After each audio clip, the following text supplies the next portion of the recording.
Okay, good morning students. With this, we are going to start another unit for you, gastro-retentive drug delivery system.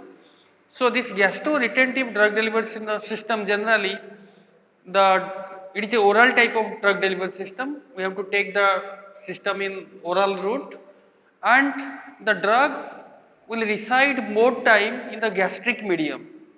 So that's why it's called as gastro-retentive. That means in the gastric medium, the dosage form will reside more time.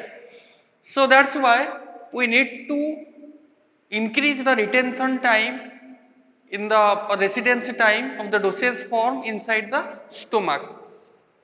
So that's why, although there are so many types of novel drug delivery systems derived, which can be used in different routes, but still the oral route is found to be best one, suitable. But with this, while we are taking the simple conventional oral route, it's also having so many disadvantages, and we cannot deliver the drug for a long time. And sometimes, if we try to see the gastrointestinal tract in all parts, the absorption of drugs is not similar type. It's different in different parts.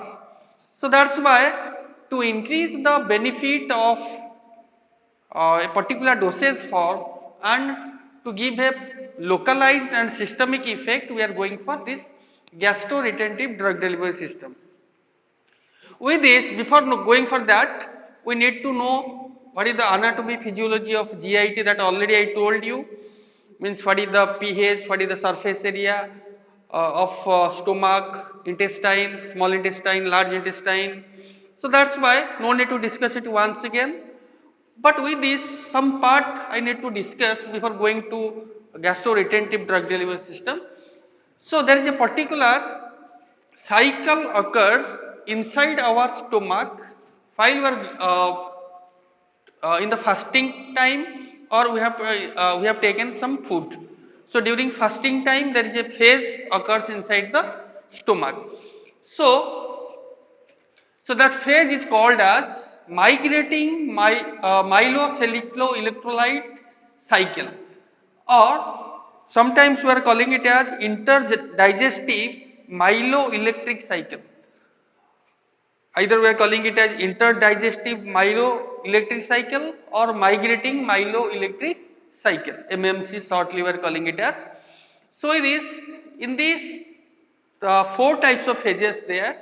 The first phase is basal phase.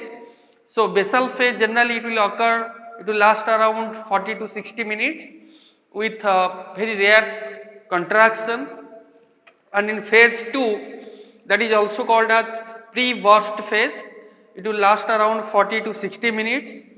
But with this, in these phases there is a intermittent action potential will occur and contraction will occur, and this fourth phase will slowly increase the intensity and frequency will increase slowly. When the time will be more, the intensity will be more. Then coming to third phase, phase 3, burst phase, also we are calling it as burst phase. So this will last only 4 to 6 minutes, but it is very intense, we can tell it's very intense, and a regular contraction will occur in this particular phase 3, and it is generally phase we are calling it as housekeeper wave. This type of rapid contraction we are calling it as housekeeper wave. And coming to phase 4, it's only lasts for 0 to 5 minutes, and generally it will occur from phase 3 to phase 1. In between phase 3 to phase 1, this thing will occur. So generally this thing will occur when we are in fasting period. But when we have taken some food, this will change, and directly we will see phase 2 there. Directly we will see phase 2 there. Then automatically slowly all the material, all the food materials will be digested, and the particle size will be reduced to less than 1 millimeter. Then it will go to the small intestine. Then it will follow another different phases like a fasting phases. So this why I have discussed this one, because we need to know what is happening inside our gastrointestinal tract when you are giving a particular drug delivery system. Now coming to gastroretentive drug delivery system, generally it will retain the drug in different ways. Either it will swell on the surface, it will swell, its size will be bigger inside the stomach content, or it may sediment in the stomach so that it cannot pass to the intestine, and sometimes it will float on the surface. Sometimes it will float on the surface, so always it will stay on the surface of the stomach content so that it cannot move to the we can tell intestine. With this, different types of factors also affecting this uh, gastroretentive drug delivery system. Shortly, we are calling it as GRDD.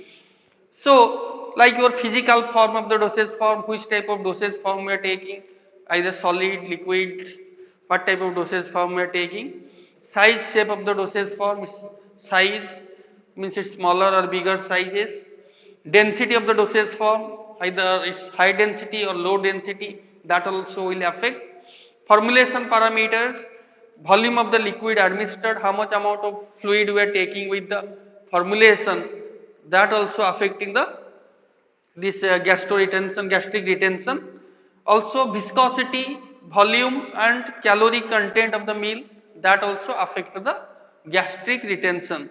So this gastric retention and gastric emptying is similar time, already we have discussed this one in biopharmaceutics, and this will be similar type. Okay, if you need to describe about the factors, then you can explain it easily. I mean which type of meal you are taking hot meal or cold meal, how much quantity of fluid you are taking, and how it is affecting, and which type of food you are taking, proteinous food or carbohydrate or fat. So this will also affect your gastric retention. With these different types of advantages also there of this gastroretentive drug delivery system, or we can call it as it is most effective for the drugs with narrow absorption window, and particularly those drugs are giving localized effect in the stomach, that can be useful for this type of GRDDS, and it will also prevent from metabolizing enzymes in the particular localized area. It will also reduce the dosing and increase the patient compliance, and also it will reduce the Cmax and prolong the drug release, drug level concentration above the MEC, so it will give the prolonged effect, and also it will provide a strong interaction between polymer and mucous lining so that it can bind more time with the stomach mucous membrane. So these are the advantages. Okay, coming to different approaches of these GRDDS. So there are different types of methods can be used to prepare this uh, gastro-resistance or gastric retentive drug delivery system. Like first one, hydrodynamically balanced system. So hydrodynamically balanced system means shortly we are calling as HBS system, hydrodynamically balanced system. So this hydrodynamically balanced system, generally it will make the dosage form to float on the surface. So when you will take the dosage form, it will float on the surface of the fluid, the content, stomach content, and it will retain the, it will slowly release the drug from there only. Next one, wrapped system. So wrapped system also means we are taking alginate gels for that. Also we are using some carbonate compounds. When it will be in contact with gastric acid, so it will produce bubbles and it will enable the device to float on the surface. So that is known as wrapped system. Then swelling type, when it will be in contact with gastric medium, it will swell, size will be bigger. Then bioadhesive means it's like a mucoadhesive drug delivery system. So when you will take the tablet, it will go to the stomach and it will attach in the mucous membrane of a particular place of the stomach, and there itself it will give the therapeutic action.